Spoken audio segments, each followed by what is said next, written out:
veut des intelligences artificielles plus intelligentes. Ça, c'est une évidence. Mais on les veut aussi plus rapides. On attend des réponses qui soient non seulement justes, mais aussi quasi instantanées. Alors, comment on fait pour concilier la profondeur d'un raisonnement avec la vitesse de l'éclair? Allez, on plonge ensemble au cœur de la recherche qui s'attaque à ce défi. Jetez un œil à cet exemple. D'un côté, une IA qui détaille chaque petite étape pour un calcul tout simple. La réponse est correcte. De l'autre côté, une autre IA tout aussi juste, mais qui va droit au but. La différence, elle est flagrante. C'est la même destination, sauf que le chemin de gauche, c'est une petite route de campagne qui serpente, et celui de droite, c'est l'autoroute. Et voilà la grande question. Comment on obtient cette concision, cette élégance, sans sacrifier ne serait-ce qu'une miette de la précision qui rend ces modèles si incroyables? C'est un équilibre super subtil, un vrai casse-tête pour les ingénieurs. Pour comprendre la solution, il faut d'abord piger comment les IA réfléchissent. Et tout part d'une technique qui a littéralement tout changé dans le domaine ces dernières années. Ce concept, c'est le raisonnement en chaîne de pensée, ou chain of thought. L'idée, en fait, elle est toute simple. Au lieu de juste nous donner la réponse finale, on demande à l'IA de nous montrer son brouillon, de penser à voix haute, étape par étape. Et cette approche, elle a permis des progrès spectaculaires, surtout pour résoudre des problèmes vraiment complexes. Sauf que, il y a un mais. Le revers de la médaille, c'est que ce fameux brouillon est souvent très, très bavard.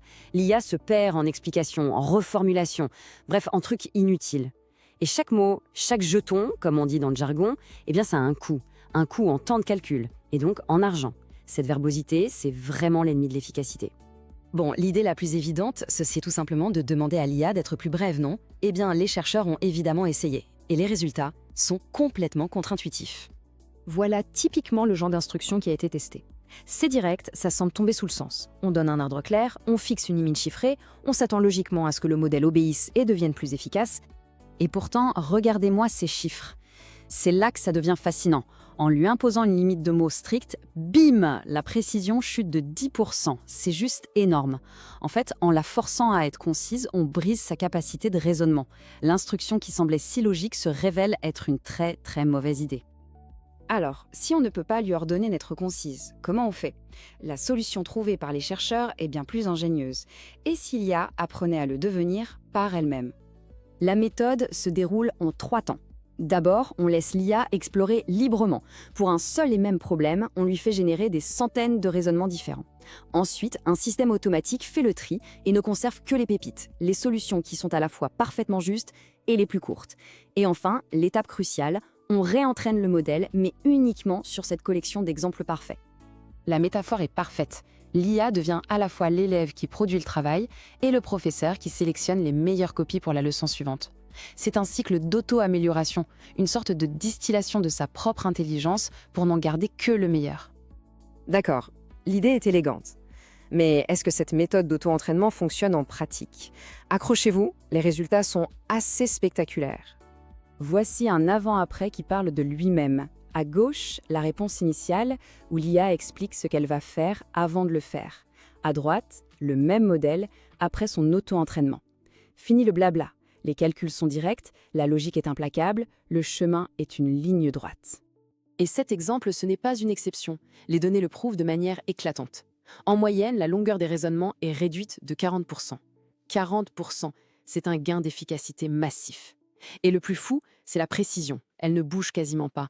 Une baisse ridicule de 0,1%.